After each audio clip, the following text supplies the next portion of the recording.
الصلاة خير من النوم۔ السلام علیکم ورحمۃ اللہ وبرکاتہ۔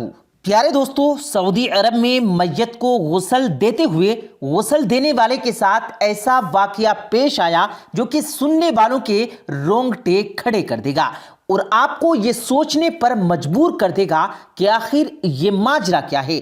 یہ ایک ایسا واقعہ ہے، اس کی مکمل تفصیلات آج کی اس ویڈیو میں آپ کے سامنے پیش کی جائیں گی کہ ایک ایسی عورت جو کہ گناہوں کی زندگی گزار رہی تھی، اس کا انجام کیا ہوا، تمام تر تفصیلات آج کی اس ویڈیو میں آپ کے سامنے رکھی جائیں گی۔ لہٰذا آپ سے گزارش ہے کہ آج کی اس ویڈیو کو آخر تک ضرور دیکھے گا۔ اور پیارے دوستو، ویڈیو شروع کرنے سے پہلے آپ سے گزارش ہے کہ اگر آپ نے ہمارے اس یوٹیوب چینل کو ابھی تک سبسکرائب نہیں کیا تو ابھی ہمارے اس یوٹیوب چینل کو سبسکرائب کرتے ہوئے بیل آئیکن پر ضرور کلک کر دیں تاکہ ہماری اپلوڈ ہونے والی نئی ویڈیوز کا نوٹیفیکیشن آپ تک بر وقت پہنچتا رہے۔ ویڈیو کو لائک کریں، شیئر کریں اپنے دوستوں کے ساتھ اور کمنٹ باکس میں اپنی قیمتی رائے کا اظہار ضرور کیجیے گا۔ آئیے دوستو اس واقعے کی جانب بڑھتے ہیں۔ پیارے دوستو، عبد الرحیم نامی ایک شخص بتاتا ہے کہ وہ سعودی عرب کے ایک شہر کا رہنے والا ہے اور اس کا پیشہ میت کو غسل دینا ہے، اور وہ یہ کام کئی سالوں سے کرتا چلا آ رہا ہے۔ اس نے اب تک کئی ہزار میت کو غسل دیا اور اب اسے یہ کام لوگوں کی خدمت کرنے جیسا لگتا ہے، جیسے وہ پوری دنیا میں نیک نیتی سے اپنا یہ کام کر رہا ہے۔ اور رحیم بتاتا ہے کہ اب جو میں آپ لوگوں کو بتانے والا ہوں وہ واقعہ ایسا ہے جو آپ کو سوچنے پر مجبور کر دے گا اور آپ کے رونگٹے کھڑے کر دے گا۔ رحیم بتاتا ہے کہ میں سوچتا ہوں کہ یہ واقعہ اللہ تعالیٰ کے رازوں میں سے ایک راز ہے، اس لیے میں آپ کو نہ بتاؤں، مگر سوچتا ہوں کہ اگر میں نے یہ واقعہ دیکھا ہے اور اللہ تعالیٰ نے مجھے دکھایا، اللہ تعالیٰ نے مجھے بتایا، تو لوگوں کو بتانا چاہیے تاکہ کسی کی زندگی بدل سکے اور وہ اپنی زندگی میں توبہ کر لے اور وہ اپنے اور اپنے اہل خانہ کی اصلاح کر لے۔ پیارے دوستو، عبد الرحیم بتاتے ہیں کہ جو واقعہ میں آپ کو بتانے والا ہوں یہ واقعہ اکثر مجھے سونے نہیں دیتا، مجھے ڈرا دیتا ہے، اور یہ واقعہ اکثر میری آنکھوں کے سامنے گردش کرنے لگتا ہے، جو حال میں نے اس عورت کی میت کا دیکھا تھا۔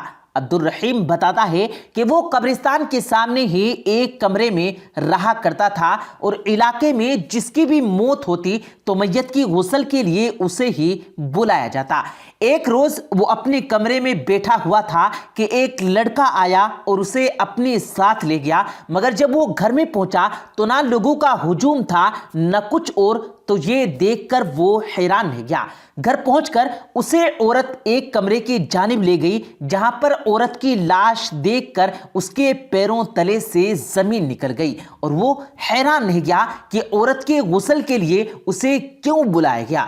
وہ باہر آ گیا اور جا کر کہنے لگا، کیا تمہیں معلوم نہیں کہ نبی پاک صلی اللہ علیہ وآلہ وسلم نے عورت کو غسل دینے کے لیے مرد کو منع کیا ہے؟ یہ سن کر سب لوگ کہنے لگے کہ ہم اس کے نامحرم ہیں، یہ اکیلی رہتی ہے اور اس کی لاش کے تعفن سے معلوم ہوا کہ یہ مر چکی ہے۔ اللہ تمہیں معاف کر دے گا اگر تم اسے غسل دے کر ہماری مدد کرو، اور پھر اسے جلد سے جلد جنازہ پڑھا کر اسے دفنا دیا جائے گا۔ رحیم نے پھر انکار کیا اور انہیں سمجھانے کی بہت کوشش کی، مگر وہ نہ مانے اور کہنے لگے کہ یہ لاش تعفن شدہ ہے، لہٰذا ہم تو اسے غسل نہیں دے پائیں گے، اب یہ کام تمہیں کو کرنا ہے، جیسے بھی کرو۔ پھر کچھ سوچ وچار کے بعد عبد الرحیم مان گیا اور اس نے شرط رکھی کہ جب میں غسل دوں تو وہاں کمرے میں ایک خاتون ضرور موجود ہونی چاہیے، ایک عورت ضرور ہونی چاہیے، تاکہ اگر میں اسے کسی کام کے کرنے کے لیے کہوں تو وہ کر سکے۔ لہٰذا انہوں نے لاش کے کپڑے اتار دیے تو عورتوں کی زور زور سے چیخنے کی آوازیں آنے لگی۔ رحیم نے آگے بڑھ کر دیکھا تو وہ بھی خوف کے مارے پیچھے کی طرف ہٹ گیا۔ ان میں سے ایک عورت نے کہا کہ اس لاش کے جسم کو دیکھو تو رحیم نے کہا کہ یہ حرام ہے، میں نہیں دیکھ سکتا۔ لیکن جب انہوں نے اصرار کیا، ضد کی، تو میری نظر اس عورت کے پیٹ پر پڑی جس میں سے لا تعداد چیٹیاں نکل کر باہر آ رہی تھی۔ وہ دونوں عورتیں بھی پیچھے ہٹ گئی کیونکہ اب چیٹیاں ان کے پاؤں پر چڑھنے لگی تھی۔ انہوں نے کہا کہ اب ہم مزید تمہاری مدد نہیں کر سکتے، اب تمہیں اکیلے ہی غسل دینا پڑے گا۔ عبد الرحیم بتاتا ہے کہ اس نے ہمت کر کے جلدی جلدی غسل دینا شروع کیا۔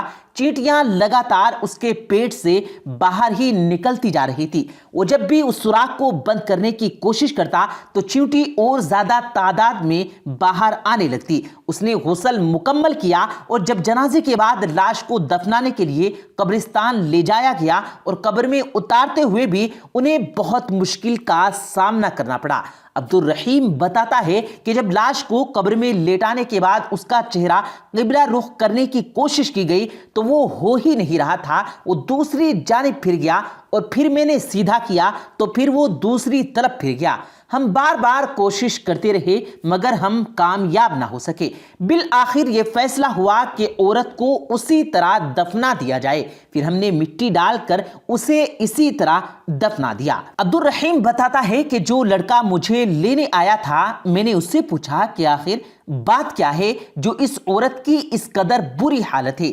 تو وہ لڑکا بتاتا ہے کہ مجھے مکمل تو نہیں معلوم مگر اتنا پتا ہے کہ یہ عورت زانیہ تھی اور اسی وجہ سے اس کے شوہر نے اسے طلاق دے دیا تھا کیونکہ اس کے غیر مردوں کے ساتھ جسمانی تعلقات تھے۔ طلاق کے بعد یہ عورت یہاں اکیلی رہنے لگی اور پھر روزانہ رات کو غیر مرد اس سے ملنے آیا کرتے تھے۔ پیارے دوستو، ایک زانیہ عورت، بدکار عورت، اس کے ساتھ اس دنیا میں یہ معاملہ پیش آیا تو پھر آخرت میں کیا معاملہ پیش آئے گا، اس بارے میں تو اللہ تعالیٰ ہی بہتر جانتا ہے۔ مگر ایک چیز واضح ہے اور وہ یہ ہے کہ ہمارے آج کے معاشرے میں زنا کو فیشن بنا لیا گیا۔ آپس میں دوستی اور پھر ایسی پارٹیوں کا انتخاب کیا جاتا ہے جہاں پر مرد اور عورت موجود ہوتے ہیں اور پھر ان پارٹیوں کو فیشن کا نام دیا جاتا ہے۔ لیکن یہ گناہ کبیرہ ہے اور ایسا گناہ جس کا عذاب آپ بہت دردناک ہے۔ لہٰذا ہم امید کرتے ہیں کہ ہمارے سب دیکھنے اور سننے والے اس طرح کے واقعات سے عبرت پکڑیں گے اور اپنے اہل خانہ کی اصلاح ضرور کریں گے۔ پیارے دوستو، اللہ تبارک و تعالیٰ سے دعا ہے اللہ پاک ہم سب کو راہ مستقیم پر چلنے والا بنا دے، آمین ثم آمین۔ پیارے دوستو، امید کرتے ہیں آپ کو آج کی ہماری یہ ویڈیو ضرور پسند آئی ہوگی۔ اگر آپ کو یہ ویڈیو پسند آیا ہو تو اس ویڈیو کو دل سے لائک کریں اور زیادہ سے زیادہ لوگوں تک اس ویڈیو کو ثواب کی نیت سے شیئر کریں، اور اس ویڈیو کے بارے میں آپ کی کیا رائے ہے کمنٹ سیکشن میں اپنی رائے کا اظہار ضرور دیں، اور مزید اسی طرح کی روز کی ویڈیو پانے کے لیے ہمارے چینل کو ضرور سبسکرائب کریں۔ ملتے ہیں پھر ایک نئی ویڈیو کے ساتھ، تب تک کے لیے اللہ حافظ۔